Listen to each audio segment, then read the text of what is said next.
Sepotong bibir paling indah di dunia. Tukang pos itu muncul dari balik cakrawala saat senja, mengendarai kuda sembari bersurai kuning kemasan. Ia terlihat terbang berputar-putar. Sebentar, semula mereka menyangka itu bayangan elang raksasa, sebelum akhirnya menukik turun dengan anggun dan mengejak pelataran. Mereka yang tengah menirami bunga terpesona oleh kemunculannya. Mereka, tukang pos itu menatapnya. Ya saya, ada kiriman buat Anda.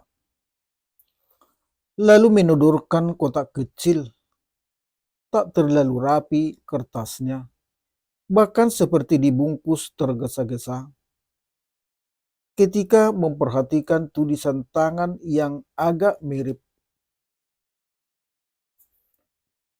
cakar ayam di bungkusan itu, mereka segera mengenalinya itu tulisan tangan Sukap. Dan ia langsung berdebar. Mereka ingat tulisan tangan Sukap karena laki-laki itu pernah mengirimnya kartu pos. Ah, apakah yang tidak ia ingat dari Sukap? Bahkan ia masih ingat kata-kata dalam kartu pos itu. Mereka, kamu tidak akan pernah mengira aku berada di sebuah negara yang tidak ada di dunia. Ia pikir sejak mengirim kartu pos itu, Sukap tak lagi mengingatnya. Mereka menerima bungkusan itu dengan gemetar, sembari sesekali mencuri pandang ke wajah tukang pos itu. Wajah yang menua, kecoklatan dengan garis rahang yang membuatnya tampak cekung dan murung. Adakah tukang pos ini yang dulu mengantarkan sepotong senja yang dikirimkan Sukap pada Alina? Tiba-tiba mereka ingin bertanya banyak hal pada tukang pos itu. Kenapa ia kini mengendarai kuda sembrani? Kemana sepedanya yang dulu yang dipakai buat mengantar surat dari satu ujung dunia ke ujung dunia lainnya, melintasi senja demi senja? Dan tentu saja ingin bertanya, bagaimanakah keadaan Sukap? Tetapi perasaannya yang terlalu dipenuhi kebahagiaan membuatnya jadi salah tingkah hingga bingung mesti mulai dari mana untuk memulai pertanyaan.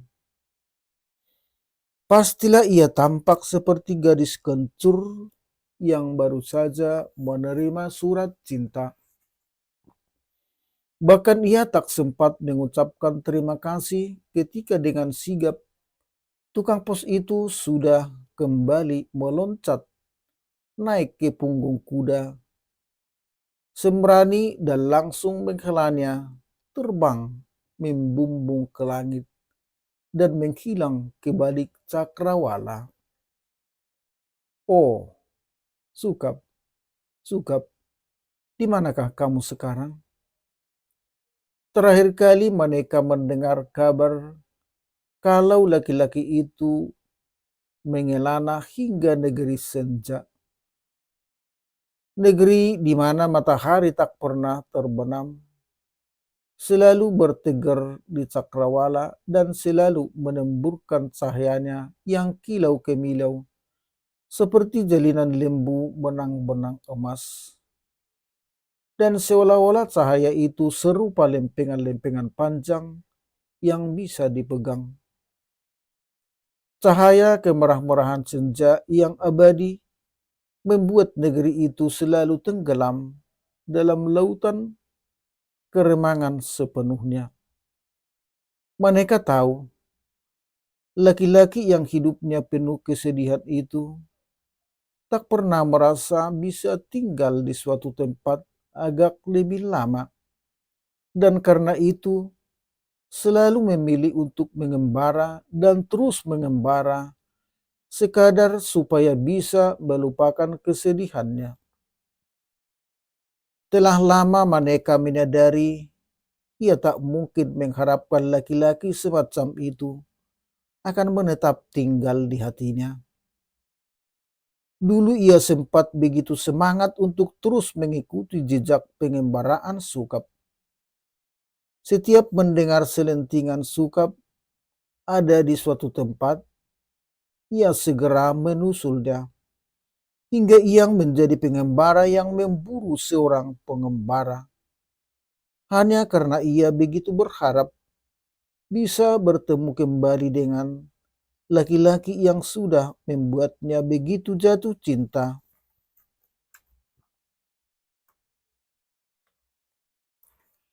Sejak laki-laki itu melihatnya menarikan tarian burung enggang di atas gong, itulah saat paling menggetarkan dalam hidup Maneka.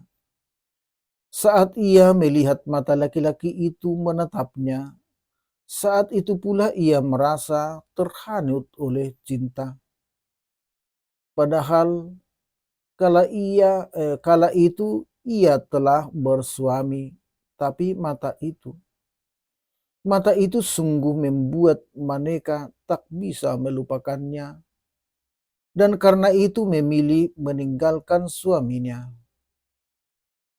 Tengah malam, diam-diam ia membungkus pakaian secukupnya dengan kain, mengambil beberapa perhiasan simpanannya, lalu mengendap-endap meninggalkan suaminya yang telah tertidur begitu nyaman. Suami yang pada kenyataannya selama beberapa tahun perkawinan mereka selalu melimpahkan kebahagiaan padanya. Sampai kini pun Maneka tak memahami kenapa ia meninggalkan begitu saja suami yang begitu mencintainya hanya untuk memburu laki-laki pengembara yang ia tahu tak akan pernah bisa ia miliki sepenuhnya.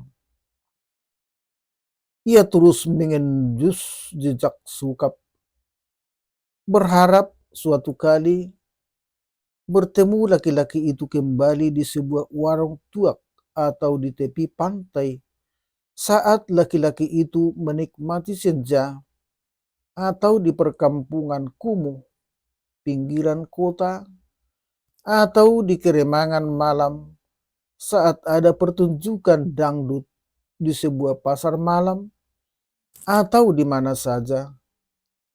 Ia membayangkan suatu hari laki-laki itu akan merasa lelah mengembara dan ia menemukannya terbaring sekarat dan kesepian di losmen murahan penuh lipan dan kecoa. Alangkah bahagianya bila saat itu akhirnya memang tiba dan ia ada di samping laki-laki itu. Membiarkan kepala laki-laki itu terkulai di pangkuannya, merasakan sisa hangat tubuh laki-laki mengeropos itu dalam pelukannya, sebelum akhirnya kematian mengecup kelopak matanya yang rapuh dan lelah. Tetapi laki-laki itu sepertinya tak pernah akan mati, seperti tokoh yang selalu hidup dalam imajinasi pengarang. Sementara ia merasa usia makin membuatnya kalah dan menyadari ia tak akan pernah bisa memiliki laki-laki itu.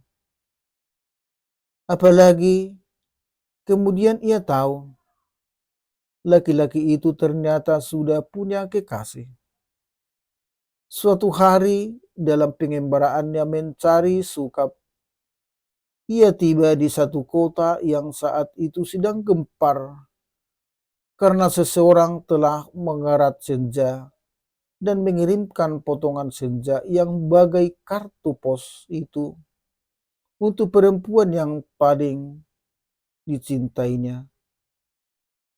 Siapa lagi orang yang begitu iseng mengerat senja selain Sukap? Saat itu ia teramat sedih ketika menyadari senja itu tak dikirimkan untuknya, tapi buat seorang bernama Alina. Menyadari pada siapa laki-laki yang diam-diam ia cintai itu menambatkan hatinya. Mereka pun memutuskan untuk mengontrak rumah sederhana tak jauh dari tempat tinggal Alina, sekadar agar bisa mendengar setiap kabar yang dikirimkan Sukap pada Alina. Ia selalu berusaha mencari cara dan alasan agar bisa dekat dengan Alina. Bila sesekali waktu mereka bertandang ke tempat Alina, ia selalu berusaha dengan cara halus dan tak kentara membujuk agar perempuan cantik itu membacakan surat-surat penuh cinta yang dikirimkan Sukap. Cerita-cerita yang bisa menetramkan kerinduannya pada laki-laki itu. Cerita tentang ikan paus marajambu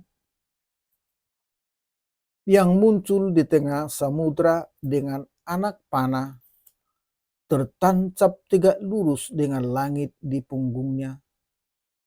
Tentang kunang-kunang yang menjelma dari potongan-potongan kuku orang-orang yang mati diperkosa. Tentang peselancar agung. Tentang negeri yang selalu berpelangi. Tentang pemberontak yang digantung di gerbang kota. Mendengar cerita-cerita itu, setidaknya mereka bisa menduga-duga di manakah saat itu Sukap berada. Bahkan Alina pernah memperlihatkan berapa potong telinga yang dikirimkan Sukap dari perbatasan perang padanya. Tentu saja diam-diam mereka sering iri pada Alina, tetapi ia selalu berusaha menyimpan perasaannya. Ia tak ingin Alina tahu mereka mencintai laki-laki yang sama. Lagi pula ia pikir Sukap memang telah melupakannya. Karena itu tak bisa terlukiskan betapa bahagia perasaan mereka saat menerima kiriman dari Sukap. Rasanya ingin segera menghambur menemui Alina dan memamerkan apa yang baru saja diterimanya. Tapi ia sadar, tentu saja itu konyol dan kekanak-kanakan. Maka ia pun mencoba menikmati perasaannya, sembari memandang bungkus kotak kecil yang kini tergeletak di meja.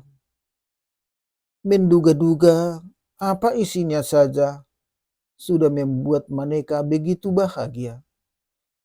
Ketika akhirnya mereka membuka bungkusan itu, ia makin berdebar dan terpana.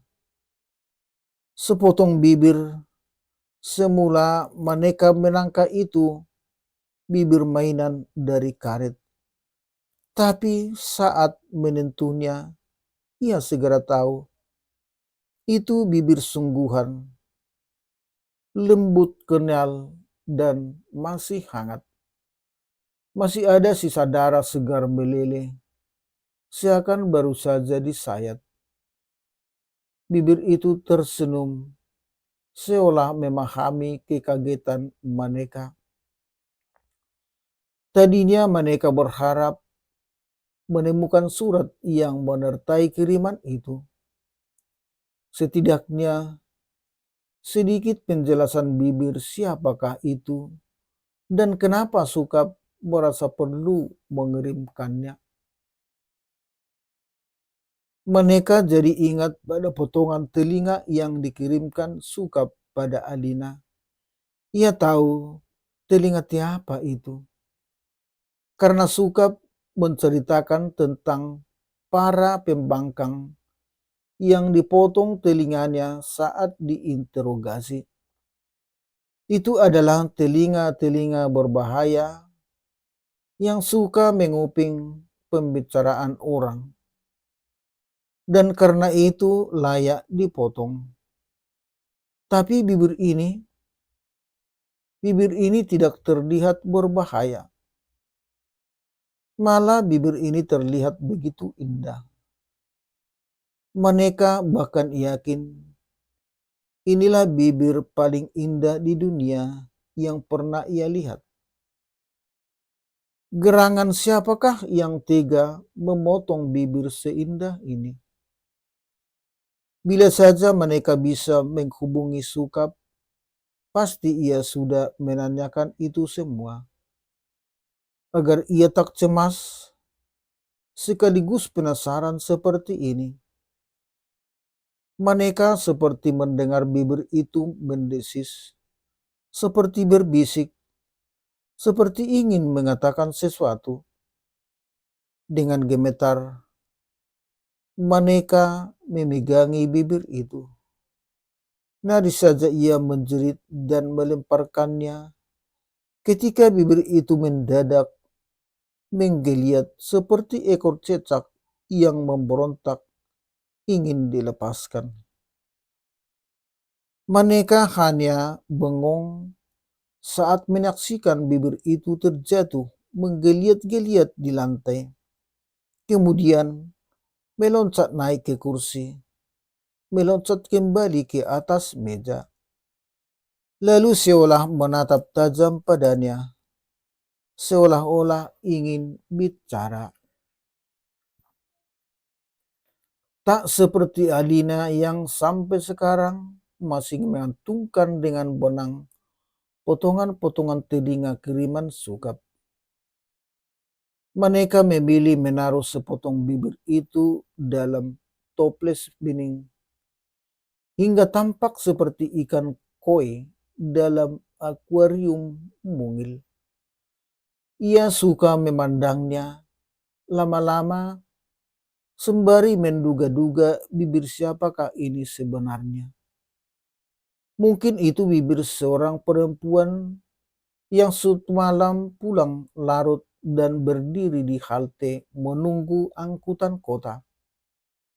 Tetapi mendadak muncul sepatroli petugas keamanan yang langsung menangkap dan menuduhnya perempuan malam yang tengah menjajakan diri. Mungkin perempuan itu menjerit, meronta, berusaha melepaskan diri, hingga para petugas itu langsung marah dan mulai memukulinya, meneret, dan menilet bibir-bibirnya. Kemudian membuangnya begitu saja. Dan Sukap menemukan bibir itu masih merah, basah, meneka, setengah terbuka, dengan sisa darah segar yang masih menempel di sekelilingnya. Atau mungkin itu bibir seorang penduduk negeri senja yang suka kusuk-kusuk lalu diciduk gerombolan pisau terbang. Disayat bibirnya dan dibuang di tengah padang pasir. Kemudian Sukap menemukannya. Begitukah? Sungguh ia ingin sekali menunjukkan bibir itu pada Alina. Menceritakan bagaimana kini setiap malam ia selalu tergarap-garap bangun dan mendapati bibir itu gentayangan dalam kamar. Ia seperti mendengar bibir itu mendesis, seperti menangis. Sesekali terdengar renggeng-renggeng. Kadang bibir itu seperti bicara sendiri. Pernah suatu malam, mereka melihat kelebat bibir itu melayang, membuka kulkas. Dan saat bangun pagi, mereka mendapati roti di meja makan sudah tak ada. Kadang ia juga mendengar suara bibir itu mandi malam-malam, sembari bersenandung riang, menyanyikan lagu-lagu entah apa. Ia tampaknya suka sekali bernyanyi di kamar mandi. Merasa makin cemas dan membutuhkan seseorang yang bisa ia ajak berbagi cerita. Manepa pun memutuskan untuk berterus terang soal bibir dari sukap itu pada Alina.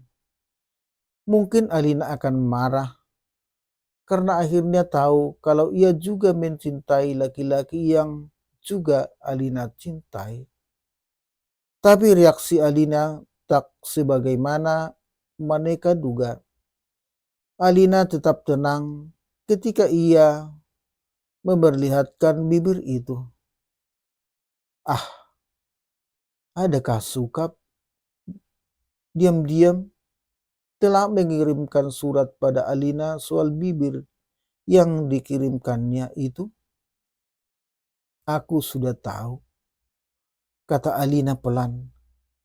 Seakan lebih ditujukan untuk menyatakan kalau ia sesungguhnya sudah tahu tak hanya soal bibir itu, tetapi juga perasaan yang selama ini diam-diam mereka menyembunyikan. Dan itu justru membuat mereka menjadi merasa sungkan karena selama ini menganggap Alina tak pernah tahu perasaannya.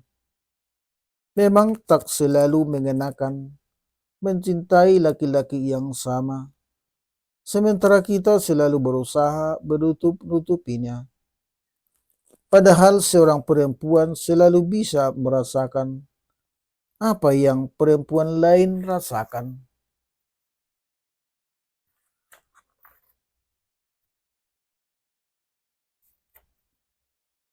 Lama Alina memandang bibir yang ditunjukkan Maneka itu.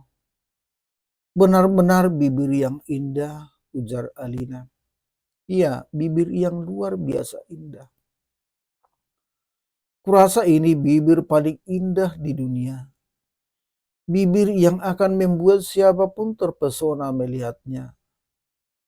Mungkin Sukap menyukai bibirmu, kata Alina sambil melirik. Kau pernah diciumnya? Pipi Maneka bersemu marah. Saat itulah bibir itu menggeliat dan meloncat-loncat seperti mencoba menarik perhatian mereka. Bibir itu zumpalitan, melesat dan berputar-putar di udara, membuat atraksi-atraksi yang menakjubkan hingga Alina dan Maneka tertawa. Terdengar bibir itu mengeluarkan suara, berbicara entah apa, membuat Alina dan Maneka seperti tersihir untuk mendengarkan kata-kata asing dan ganjil yang diucapkannya. Mungkin ia bicara dengan bahasa negeri senja. Maneka tahu bahwa negeri senja adalah bahasa yang langka. Nyaris hanya segelintir saja orang yang menguasainya. Meski tak tahu apa yang dikatakan bibir itu, tetapi caranya berbicara sungguh-sungguh menyukai Alina dan Maneka. Mereka sama-sama tertawa ketika melihat bibir itu jumpalitan dengan gerakan-gerakan lucu. seperti badut yang berusaha menghibur mereka. Bibir itu tiba-tiba saja seperti mendekatkan perasaan mereka berdua. Seakan ada yang mendadak terbuka dalam jiwa mereka karena menyadari bahwa mereka pun ternyata bisa sama-sama bahagia. Mungkinkah ini maksud Sukap mengirimkan bibir itu agar mereka bisa saling memahami? Senja yang keemasan menipu puncak-puncak gedung menjulang yang terlihat bagai lukisan kesenduhan. Segalanya terasa panah di bawah panorama senja. Dari dinding kaca kafe di lantai 9 gedung perkantoran, Maneka dan Alina memandang senja yang merupakan kesepian dan kerinduan hati mereka. Andai kata Sukap juga tengah memandangi senja yang sama dari sebuah tempat entah di mana di dunia. Bila saat ini Sukap masih berada di negeri senja, ia pasti juga telah memandang langit yang selalu senja. Mungkin saat ini Sukap tengah terbang. Sukap tengah berbaring di kamar penginapan yang sempit dan remang-remang, memandang keluar jendela yang separuh terbuka, menatap cahaya senja yang bagai lumer di atas atap, kemudian meleleh ke dinding-dinding rumah penduduk negeri senja yang berhimpitan. Seekor kucing melintas melinting ringan dari atap ke atap. Bayangannya bagaikan kelebat pendekar yang segera hilang dalam keremangan. Maneka dan Alina lama terdiam sembari terus memandangi senja yang pelan-pelan lanum dan susut, seperti ada tangan gaib yang perlahan menghapusnya. Bagaimana kalau senja ini akan menjadi senja terakhir, sebagaimana yang pernah Sukap takutkan, sebelum senja di luar sana benar-benar lenyap sempurna. Maneka dan Alina masih sempat memandangi sisa cahaya senja yang pucat kekuningan membias di permukaan meja, serupa genangan cahaya lembut yang ditumpahkan begitu saja. Di meja itu tampak sepotong bibir yang tergolek, seolah tengah berbaring di bawah cahaya senja. Beberapa pengunjung sesekali melirik ke arah Maneka dan Alina yang saling pandang dengan mata penuh cinta. Menurutmu, itu bibir siapa? Entahlah. Apakah mungkin itu bibir pacar Sukap? Maneka menangkap getar cemburu dalam kata-kata Alina itu. Mereka bisa mengerti karena ia pun kadang memikirkan apa yang dikatakan Alina. Barangkali itu memang bibir seorang perempuan yang benar-benar dicintai Sukap. Mungkin perempuan itu masih hidup, mungkin sudah mati. Dan Sukap sengaja mengirimkan bibir itu hanya untuk mengatakan bahwa cintanya sudah ia tuntaskan pada perempuan pemilik bibir indah itu, dan karenanya tak perlukan Maneka dan Alina mengharapkan cintanya lagi. Yakinkah kamu kalau Sukap punya pacar? tanya Maneka, pelan dan gugup menyembunyikan kalimat sisanya. Karena tadinya ia mau bilang, yakinkah kamu kalau suka punya pacar selain kita? Kamu tahu sendiri, dia laki-laki yang tak gampang didurga. Di luar sana, senja telah benar-benar raib. Sementara Maneka dan Alina kembali terdiam. Bibir di atas meja itu perlahan menggeliat, seperti menguap, kemudian bangkit dan menyeruput oreng jus pesanan Maneka yang sejak tadi tak diminumnya. Beberapa pengunjung yang melihat adegan itu tampak terpana dan terpesona. Semua yang indah selalu gampang menarik perhatian. Begitupun dengan bibir itu, banyak orang kemudian berbondong-bondong datang ke rumah Maneka, ingin melihat bibir yang disebut-sebut memang sungguh-sungguh bibir paling indah di dunia itu. Mereka selalu terpana, tidak saja dengan keindahan bibir itu, tetapi juga dengan kata-kata yang keluar dari bibir itu. Kata-kata yang terasa gagah dan megah, tetapi entah apa maknanya. Apalagi suara yang merdu dan seperti bagai penuh bujukan yang terdengar dari bibir itu. Memang membuat siapapun makin tak bisa mengelak dari pesonanya. Banyak yang kemudian termehek-mehek, menyandung dan memujanya. Bahkan sebagian orang-orang itu meyakini bahwa itu bibir ajaib yang bisa menyembuhkan segala macam penyakit. Beberapa orang bersaksi betapa setelah dicium bibir itu, badannya menjadi sehat seperti dilahirkan kembali. Seolah itulah bibir yang bisa menyelesaikan segala macam-macam apapun dengan sekejap. Orang-orang ingin dipoto sembari memegangi bibir itu.